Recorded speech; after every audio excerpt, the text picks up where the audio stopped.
Hello, everyone. So I just watched Dragon Ball Super Episode 9. 1 minute. Idiot.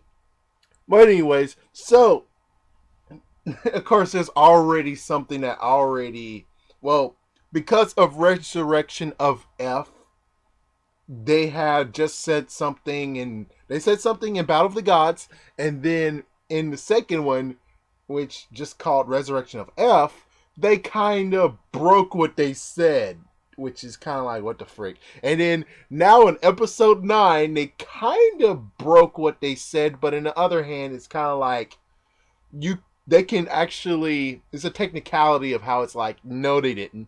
But if y'all guys look, it turns out that Videl was able to turn Super Saiyan.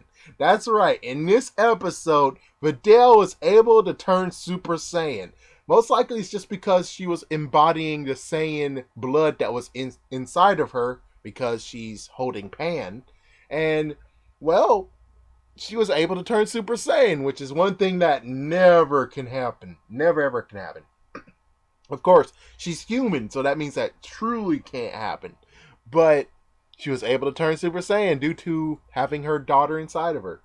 So that's just a question of, well, the good news is that it's a technicality because she was embodying Saiyan blood. And since they needed 5 to create the Saiyan God, she embodied it, and there you go.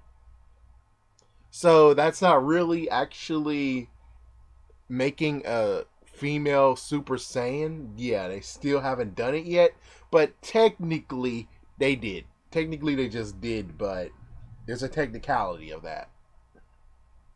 For people who don't know, basically in Battle of the Gods, they just stated that when it comes to getting Super Saiyan God form, you can never actually obtain it by yourself. Which I guess technically there is another technicality. But still, when it comes to Super Saiyan God, you can't actually obtain it by yourself. You actually have to do this ritual every single time if you want to be a Super Saiyan God. But if we see in Resurrection of F, we see that they were able to do Super Saiyan God form, but they turned Super Saiyan for it.